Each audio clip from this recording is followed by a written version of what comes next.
भला हुआ मेरी माला टूट गई,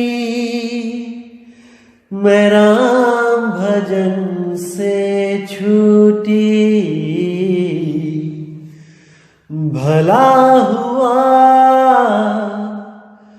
मेरी माला टूट गई, मैं राम भजन से छूटी। मेरे सिर से टली बला, भला हुआ मेरी माला टूट गई, मैं राम भजन से छूटी। मैं राम भजन से छूटी। नमस्कार दोस्तों, सबसे पहले तो मैं आपसे माफी मांगूंगा कि मैं लगातार 10 दिन आपको कोई सत्संग नहीं भेज पाया। असल में मैं गुरुजी की सेवा में था। हमारे यहाँ जो सत्संग होता है मकर संक्रांति का, उसमें मैं अपने गुरुदेव की सेवा में लगा हुआ था। आने वाली संगत के और आने वाले साधुओं की सेवा में लगा हुआ था, इसलिए मैं आपको सत्संग नहीं भेज पाया। मैं तहे दिल से माफी मांगता हूँ। और आज जो मैं आपको वाणी का जो मैं आपको अर्थ बताने जा रहा हूँ, उस गुप्त भेद के बारे में बताने जा रहा हूँ। मैं पूरी उम्मीद करूंगा कि आप सब अपनी तलवारें तिखी करके एक एक शब्द को समझेंगे और परमपिता परमात्मा का गुणगान गाएंगे, साहिब बनेंगे। तो शब्द का शीर्षक है संतो वह घर सबसे न्यारा, जहां पूर्ण पुरुष हमारा। बहुत प्यारी वाणी है कबीर साहब की। आज इस पर व्याख्या करेंगे और सत्य असत्य का निर्णय करेंगे। तो साहिब कहते हैं, संतो वह घर सबसे न्यारा, जहां पूर्ण पुरुष हमारा। कि हे जीव, वो जो परमपिता परमात्मा का जो असली घर है, जहां पर वो मालिक, वो दया का सागर, वो प्रेम का सागर रहता है, वो सबसे न्यारा है, सबसे न्यारा, सब में होता हुआ भी सबसे न्यारा। तो क्या कहते हैं, जहां नहीं सुख दुख सांच झूठ नहीं, पाप न पुण्य पसारा। कि भाई जिस जगह की, जिस शब्द की मैं बात कर रहा हूं, जब उसकी प्राप्ति होती है तो वहां पर कोई सुख और दुख दोनों ही नहीं रहते। परम आनंद आ जाता है, ना सुखी ना दुखी, क्योंकि दुख और सुख केवल इंद्रियों का विषय है भाई। जब इंद्रियों को उसके सोच के अनुसार कोई चीज मिल जाती है तो वो सुखी हो जाता है, और जब कोई चीज जो उसको पसंद है उससे दूर हो जाती है तो वो दुखी हो जाता है।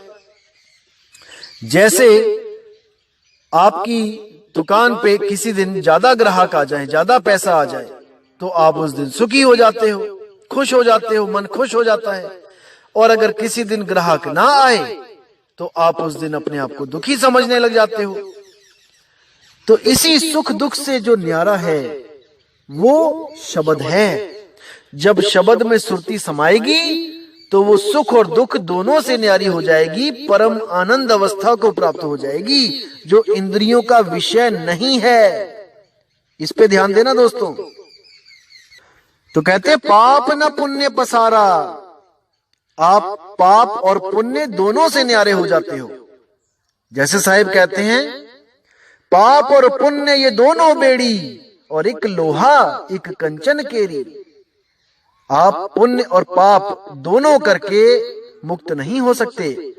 आपने देखा होगा कुछ लोग कहते हैं, अरे करना क्या है, बस बुजुर्गों की सेवा करो, अच्छे काम करो, किसी को दुख मत दो, दान करो, धर्म करो, यही है, इसी से मुक्ति हो जाती है। नहीं, इससे आपको अगला जन्म इस जन्म से बेटर मिल जाता है, लेकिन मुक्ति नहीं होती। क्योंकि मुक्ति केवल और केवल सतनाम से होती है, सच्चे नाम से होती है, राम के नाम से होती है।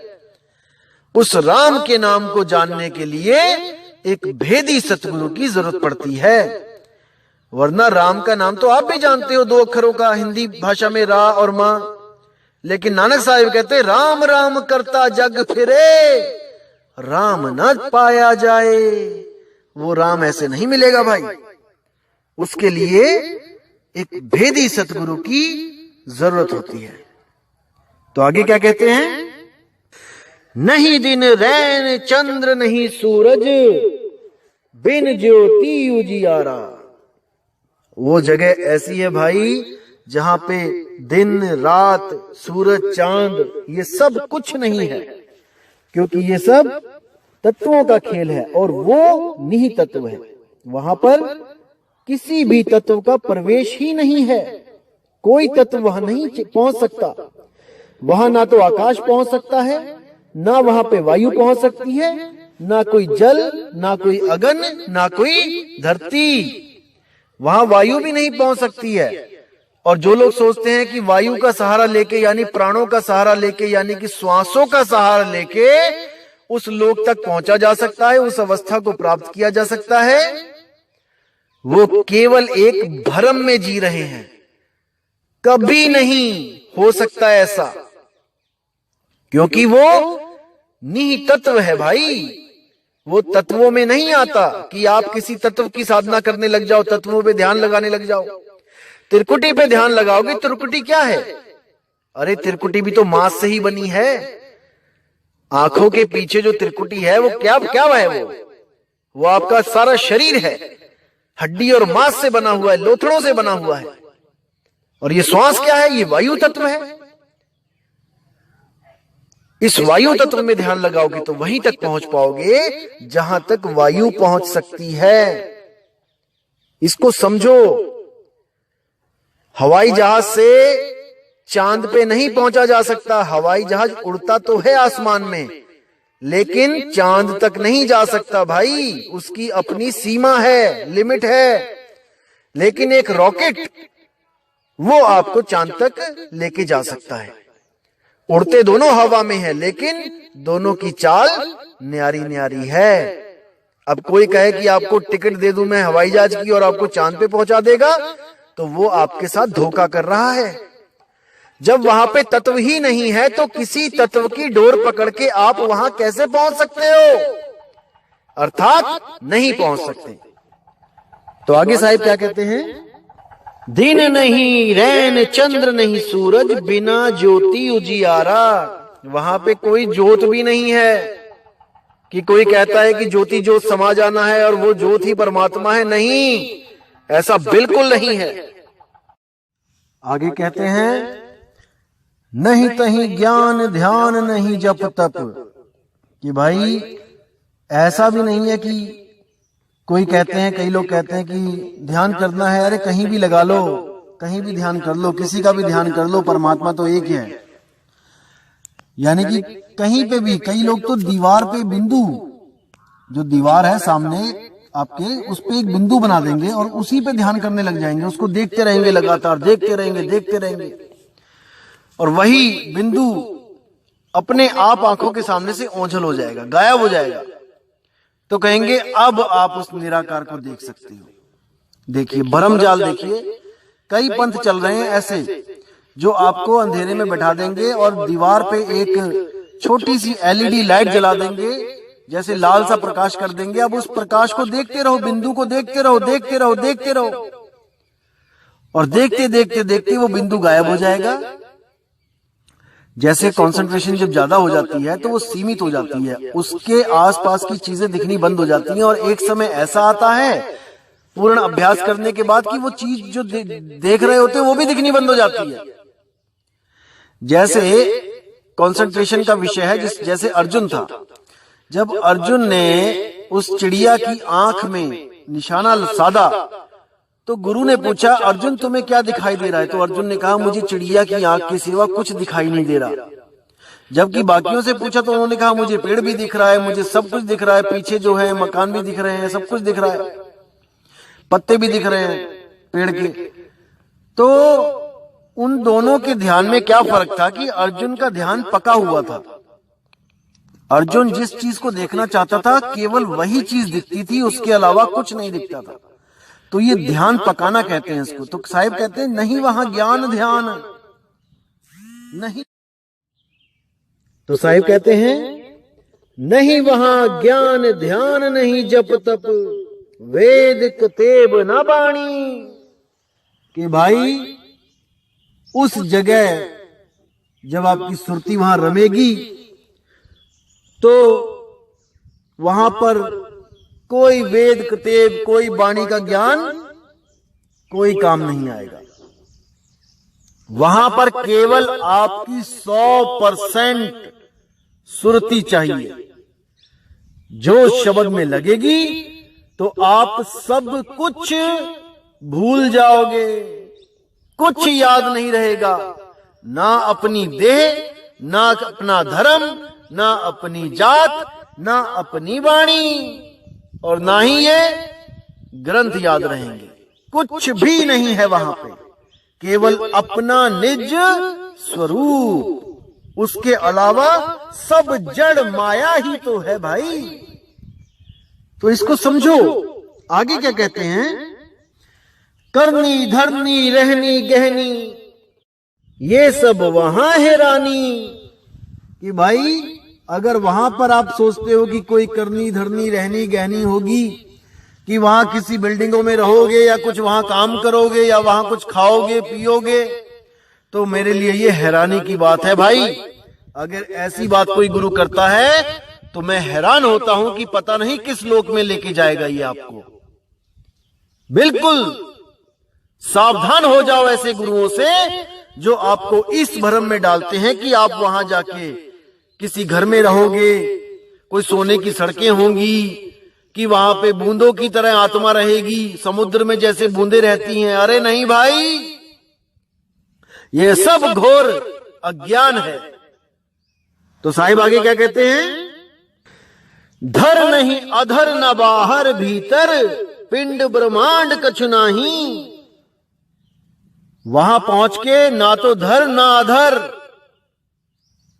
कहीं भी नहीं, और ना बाहर भीतर, ना अंदर ना बाहर, कहीं भी नहीं, और पिंड ब्रह्मांड कछु नाही। ना तो वहां कोई शरीर है, ना ही वहां कोई ऐसा आसमान है कि वहां सूरज चांद सितारे होंगे, वहां दिन और रात होगी। आप ड्यूटी पे जाओगे काम करने, आपके बच्चे इंतजार करेंगे घर में, आपके माँ बाप बैठे होंगे वहां पे। अरे भाई ये सब भरमजाल है, कुछ नहीं है वहां पे, केवल आपका निज स्वरूप, उसके अलावा कुछ नहीं, कुछ नहीं। अब आगे कहते हैं, 5 तत्व गुण 3 नहीं तहां साखी शब्द न ताही। वहां पर कोई 5 तत्वों नहीं, कोई सूरज चांद आकाश अग्नि वायु पृथ्वी नहीं, वायु भी नहीं। कोई सोचे कि हम वहां सांस लेंगे, अरे वहां सांस भी नहीं है भाई, बिना सांसों के जीवित रहोगे आप। स्वर्ग, नरक, ब्रह्मलोक, सतलोक, अलख लोक, अगम लोक, अनामी लोक, अकह लोक, इन सब लोकों में आपको सांस लेनी पड़ती है, क्योंकि माया ने ये नकली बना रखे हैं, नाम रखा है इनका सतलोक, अलख लोक, आगामी लोक। ये जब मैं कर नैनो दीदार महल में प्यारा है, जब मैं पार्ट 2 और 3 बनाऊंगा तो आपको एक एक चीज समझ में आएगी कि इस माया ने क्या क्या जाल बना रखे हैं इस जीव को उलझाने के लिए। तो साहिब कहते हैं वहां पे कुछ नहीं है ऐसा, किसी भ्रम में ना रहे कोई कि श्वासा की डोरी पकड़ के किसी मंत्र को जप के, मंत्रों की कमाई काल को देके आप सतलोक को चले जाओगे, आप मुक्त हो जाओगे। इस गलत फहमी में कभी मत रहना भाई, कभी मत रहना। साहिब क्या कह रहे हैं इसको अच्छी तरह विचार लो, समझ लो, सोच लो, और कोई धर्म जात में ना बांटे कबीर साहब को कि ये केवल कबीर पंथी के लिए कह रहे हैं। नहीं मेरे भाई, ये पढ़ाई पीएचडी की पढ़ाई है, ये सब जीवों के लिए पढ़ाई है। ये वो पढ़ाई है जहां जिसको 3 गुण यानी ब्रह्मा विष्णु महेश भी नहीं समझ पाए, वो भी भक्ति किए, तपस्या किए, लेकिन उनकी तपस्या भी अधूरी रही, क्योंकि सत्य शब्द, सच्चा शब्द, सच्चा नाम उनके पास भी नहीं था। उनके पास था लेकिन उसका भेद नहीं जान पाए। जैसे कस्तूरी तो सबके पास है, ऐसा कोई नहीं जिसके पास कस्तूरी नहीं, ऐसा कोई हिरण नहीं, लेकिन बिना भेद के भटकता ही फिरता है। इसी प्रकार तीनों देवता भी, ये त्रिदेवा भी भक्ति किए हैं। हिमालय पे जाके भोले शंकर ने भी भक्ति करी है, जबकि कहने में आ रहा है देवों के देव महादेव। अरे अगर आप ही देवों के देव महादेव हो तो आप किसकी भक्ति करते हो? ये सवाल हर इंसान के दिल में होता है कि भोले शंकर आखिर भक्ति किसकी कर रहे हैं। तो अगर आपने जानना है कि भोले शंकर किसकी भक्ति कर रहे हैं तो उनका एक ग्रंथ उठाओ, शिव स्वरोदय। उसमें पार्वती और शंकर जी की पूरी वार्तालाप है। जो सवाल आपके दिमाग में है कि शंकर जी किसकी भक्ति करते हैं, वही चीज पार्वती जी के दिमाग में आई कि हे प्रभु, मैंने हर जगह यही सुना है कि आप देवों के देव महादेव, आपसे बड़ा कोई नहीं, फिर आप किसकी भक्ति में लीन रहते हो? तब देखो वहां पे क्या लिखा है। वहां साफ लिखा है कि मैं उस निराकार ब्रह्म की भक्ति करता हूं जो इन 5 तत्वों का जनक है, जो इन 5 तत्वों में रमण करता है, जो इन 5 तत्वों से दुनिया को बनाता है, पालता है और उसका विनाश कर देता है। साफ लिखा है। और उसको प्राप्त करने की विधि भी बताई है कि साकार हकार, वहां पे साकार हकार लिखा है, सा से सो और हा से हंग। सकार यानी कि सो, हकार यानी कि हंग। गुप्त रूप में भेद दिया है वहां सोहंग का कि श्वास आती है तो सो, श्वास जाती है तो हंग। इसी सोहंग का जाप मैं अपनी समाधि में करता हूं, जिसको शून्य समाधि कहते हैं। मैं शून्य तक जाता हूं और वहां पर जाके मेरा देह अभिमान टूट जाता है और मैं वहां पे खुद को निराकार समझ के उसमें लीन रहता हूं। साफ लिखा है। लेकिन आगे का भेद भोले शंकर नहीं जान पाए कि भाई सरगुण निर्गुण दोनों से पारा वो क्या है। साहिब कहते हैं सरगुण निर्गुण दोनों से पारा और जानेगा कोई जाननहारा। जब सतगुरुदेव आपकी जिंदगी में आ जाते हैं तो वो आपको सरगुण और निर्गुण दोनों से परे ले जाते हैं, दोनों से पार की भक्ति बताते हैं। सरगुण मानो घड़ा एक शेप में और निर्गुण मानो मिट्टी। उस मिट्टी से चाहे आप घड़ा बना दो, उस मिट्टी से चाहे आप गुल्लक बना दो, उस मिट्टी से आप चाहे चकला बना दो, बेलन बना दो मिट्टी की, चिड़िया बना दो मिट्टी की। तो मिट्टी है निराकार और ये जो चीजें बनती हैं ये है साकार। इसी तरह ब्रह्म है निराकार, आकाश है निराकार, शून्य है निराकार, ये पोल है निराकार, ये दोनों हाथों के बीच में जो स्पेस है, गैप है, ये है निराकार। इसी निराकार से साकार प्रकट होते हैं और निराकार और साकार में कोई फर्क नहीं होता। केवल भ्रमवश हमें लगता है कि ये चीज साकार है और वो गैप निराकार है। असल में वो एक ही चीज है। जैसे पानी में कभी बर्फ जम के तैरने लग जाए तो हमें भ्रम होता है कि ये बर्फ पानी से भिन्न है। बर्फ अलग चीज है, पानी अलग चीज है, लेकिन ये केवल मायावत दिखाई और समझ में पड़ता है कि ये दोनों अलग हैं। जो तत्वज्ञानी है वो जानता है कि पानी और बर्फ एक ही चीज है, बस रूप अलग दिख रहे हैं। ये बर्फ भी पिघल के पानी ही बन जाएगी। इसी तरह जितने भी निराकारी हैं, जितने भी निराकार को मानते हैं, उन सबको ये ज्ञान होता है कि साकार की भक्ति नहीं करनी है। ये साकार एक दिन खत्म होके निराकार में ही समा जाएगा। जैसे ये शरीर साकार है, जब ये खत्म होगा तो इसकी जो मिट्टी तत्व है वो मिट्टी में समा जाएगा। इसमें जो वायु तत्व सांस है वो वायु में समा जाएगी। इसमें जो अग्नि टेम्परेचर है, जठर अग्नि है, वो अग्नि तत्व में समा जाएगी। इसमें जो पानी है, खून है, पसीना है, बूंद है, वो पानी तत्व में समा जाएगा। और इसका जो मन है, जो इसका वो निराकार मन इस निराकार आकाश तक समाएगा और उसके बाद दोबारा सृष्टि पैदा कर देगा, दोबारा साकार रूप धारण कर लेगा। तो इसी आने जाने में सब देवी देवता, सब ऋषि मुनि, पीर पैगंबर, औलिया, सब इसी में भटकते रहे। इसी को बेचून कहते हैं, इसी को फॉर्मलेस कहते हैं। ईसाई कहते हैं गॉड इज फॉर्मलेस, मुस्लिम कहते हैं अल्लाह बेचून है, यानी उसका कोई रूप रंग नहीं है। असल में ये सब निराकार के ही अलग अलग नाम हैं, उस निराकार ब्रह्म के। जबकि परमात्मा निराकार नहीं है भाई। परमात्मा तो इन दोनों से न्यारा शब्द स्वरूप है, और वही शब्द स्वरूप आपका निज नाम है, आपका निज स्वरूप है। आप साकार और निराकार नहीं हो। अरे आप तो इन दोनों की गवाही देते हो कि साकार भगवान है, निराकार भगवान है। आप निराकार साकार दोनों से न्यारे हो, इसको समझो मेरे भाई। अब आगे साहिब क्या कहते हैं?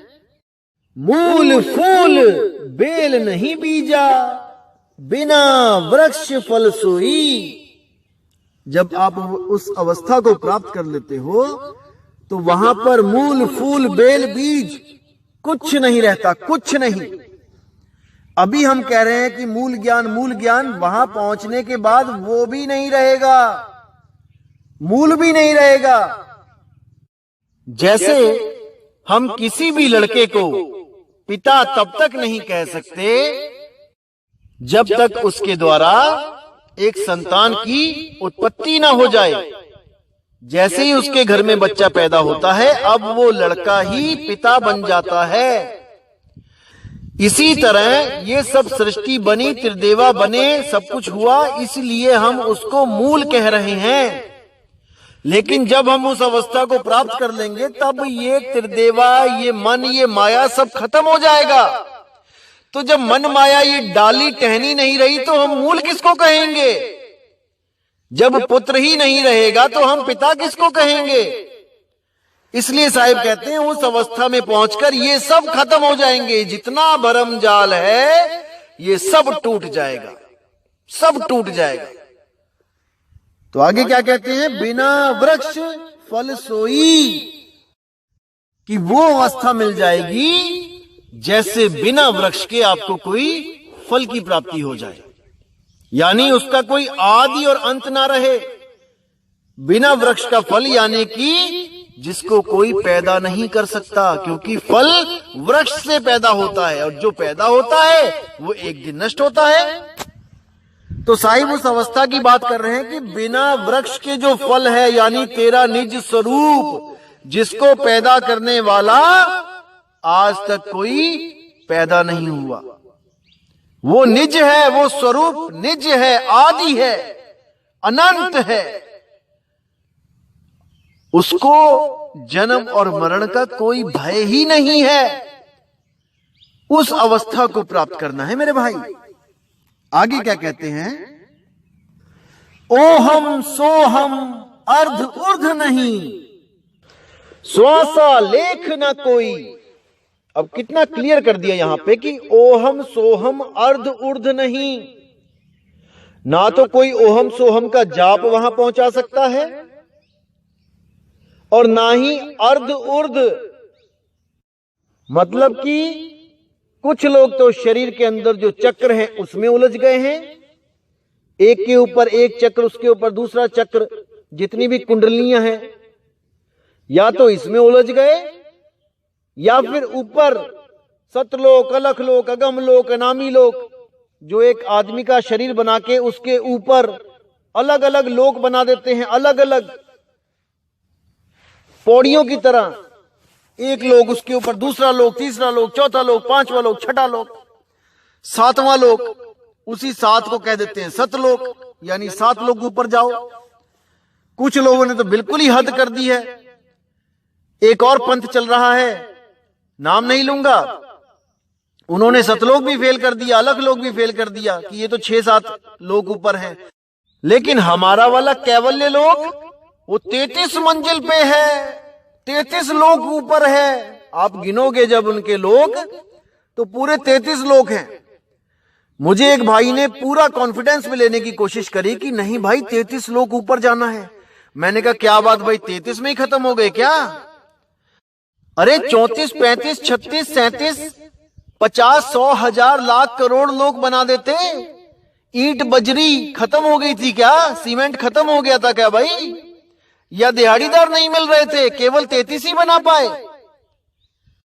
तो ऐसे ऐसे लोग मिलेंगे आपको भ्रमित करने वाले जिंदगी में, और आप गिनती के चक्कर में पड़ के जो ज्यादा लोग आपको दिखा देगा बना के एक कागज पे, आप सोचोगे कि नहीं शायद यही आगे लेके जाएगा हमें। अरे नहीं, अर्ध उर्ध, ना ऊपर ना नीचे, कहीं नहीं जाना है, क्योंकि ना कहीं जाना ना कहीं आना, आपे में आप समाना।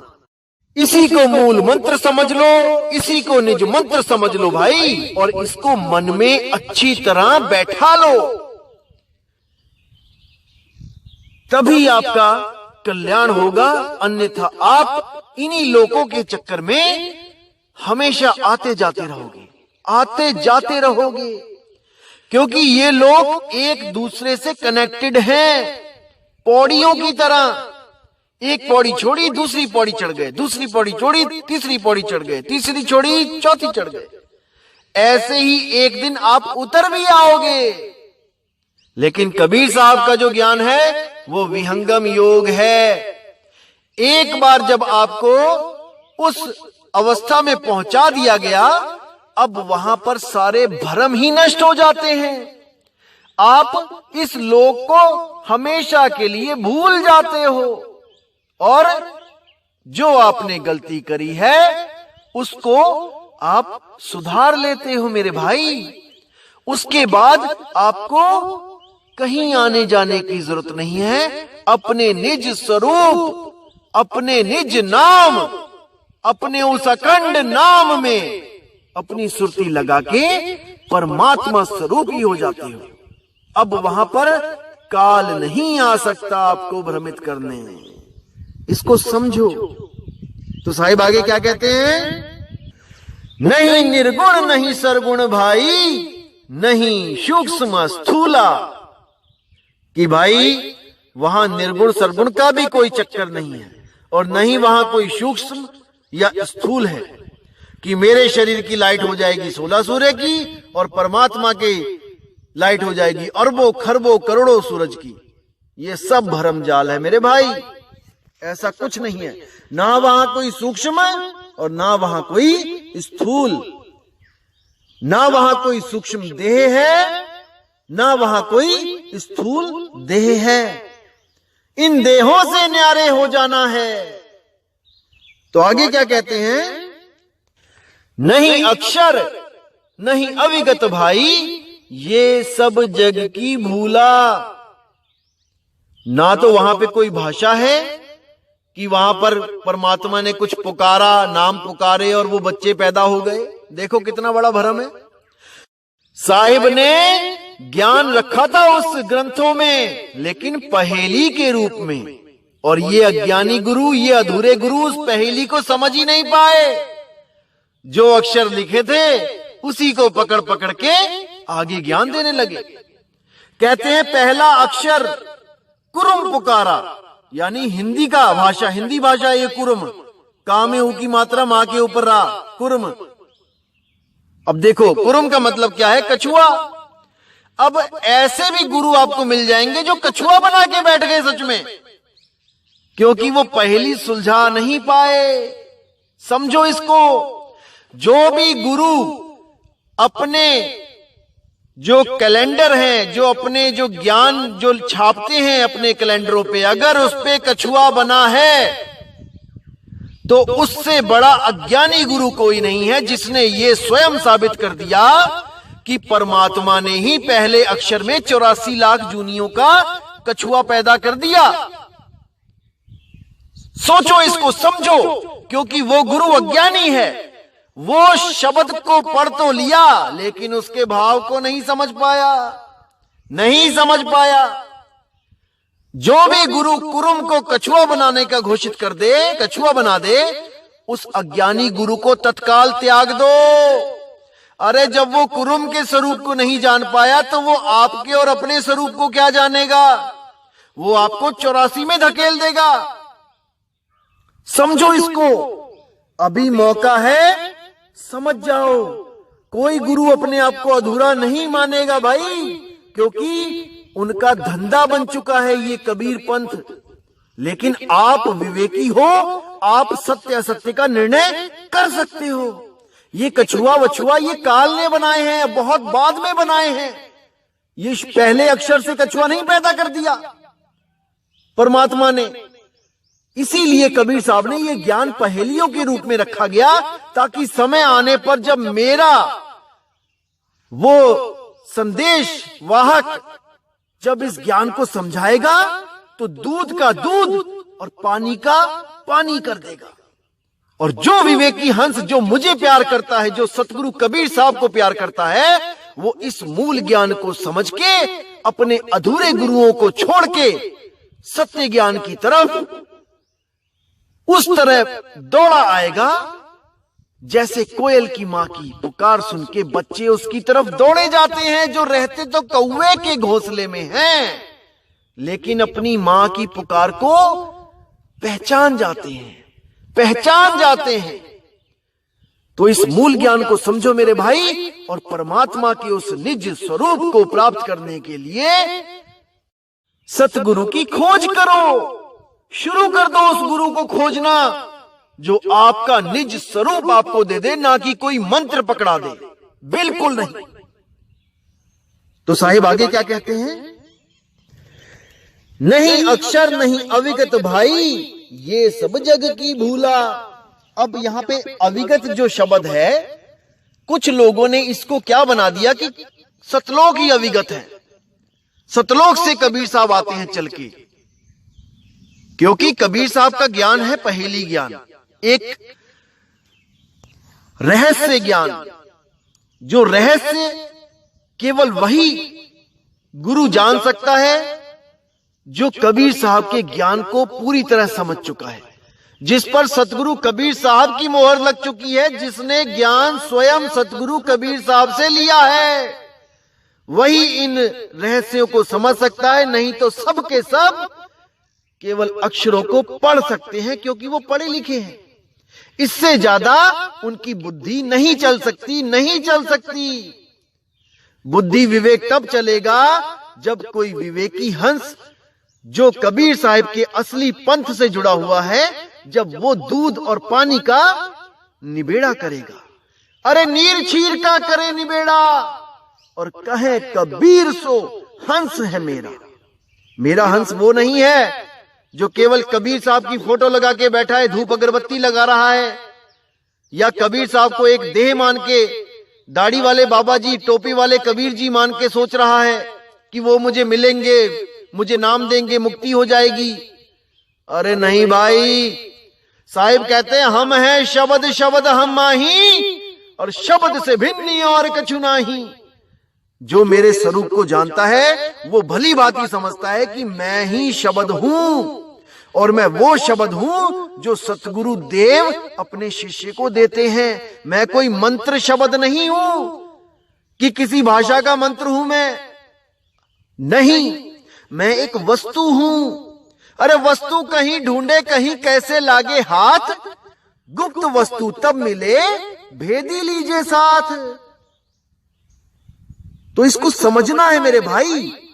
आप समझ सकते हो, मुझे पूरा यकीन है आप में परमात्मा की दया से कोई कमी नहीं है, केवल और केवल सत्संग नहीं मिल रहा है, वरना आपको मूर्ख बनाने वाला इस दुनिया में कोई पैदा नहीं हुआ है, मुझे पूरा विश्वास है।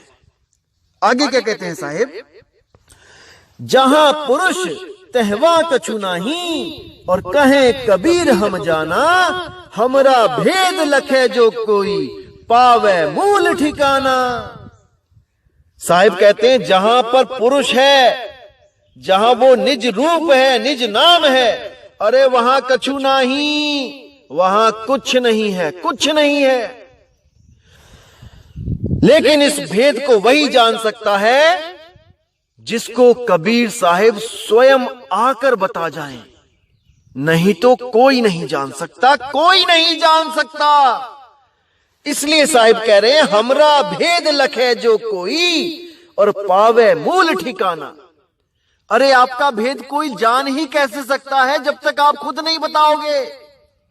अंधा आंख वाले को पकड़ ही नहीं सकता, इसीलिए आंख वाला दया करके अपनी बाह अंधे के हाथ में दे देता है और कहता है ले मेरी बाह पकड़ और चल मेरे साथ।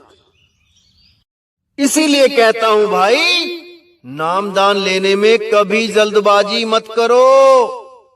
कम से कम 2000 लोगों की मेल, मैसेजेस, फोन आते हैं कि हमें एड्रेस दे दो गुरुजी का। नहीं मेरे भाई, आपको एड्रेस अभी नहीं मिलेगा। अभी केवल और केवल इस मूल ज्ञान को पूरा मन लगा के समझो, अभी समझो इसको केवल, बाकी सब छोड़ो। कई लोग कहते हैं कि भाई ऐसा ना हो कि हम कहीं मर जाएं, कहीं काल हमें पहले ही झपट्टा मार ले गुरु से नाम लेने से पहले। मेरे दोस्त, मेरे भाई, आप अभी समझ ही नहीं पा रहे हो कि आप किसकी कक्षा में बैठे हो। उस परमात्मा की क्लास को अटेंड कर रहे हो आप। You are the student and he is the lecturer. और उसके स्टूडेंट का कोई बाल बाका कर जाए, ऐसा हो नहीं सकता मेरे दोस्त। आप बिल्कुल फिक्र मत करो, वो आपके अंग संग है। बिल्कुल मत इस भ्रम को अपने दिमाग में आने दो कि आपको कुछ हो जाएगा। कुछ नहीं हो सकता। आज तक हुआ सो हुआ। जिसने सच्चे मन से कबीर साहिब को, उनके मूल ज्ञान को अपने हृदय में बसा लिया, उसका कोई बाल बांका नहीं कर सकता, कोई बाल बांका नहीं कर सकता। आप बिल्कुल फिक्र मत करो। मैं आपका फोकस केवल और केवल मूल ज्ञान को समझने में लगाना चाहता हूं मेरे दोस्त।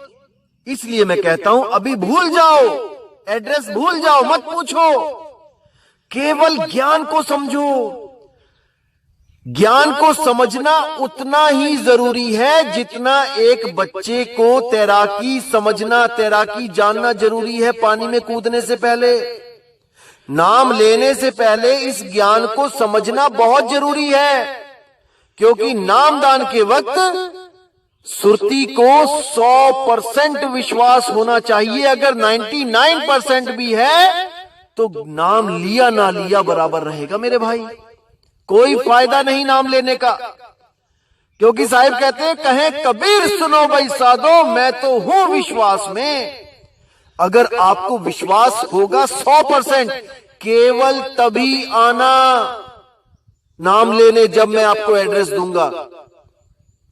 कोई जल्दबाजी मत करो, पहले इस मूल ज्ञान को अच्छी तरह दिल में बसा लो, ताकि 1% संशय ना रहे जो आज तक के अधूरे गुरुओं ने आपके दिमाग में जहर घोल रखा था।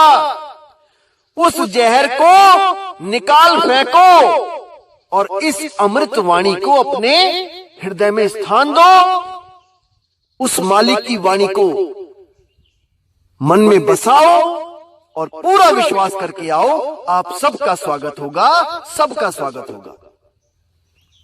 तो दोस्तों, अब मैं विदा चाहूंगा और परमात्मा से हमेशा यही दुआ करूंगा कि आपका विवेक इतना बढ़ता जाए, इतना बढ़ता जाए कि इस दुनिया में कोई अधूरा गुरु आपको मूर्ख ना बना पाए, नहीं बना पाए। बहुत बन लिए, युगों युगों से बनते ही आ रहे हैं।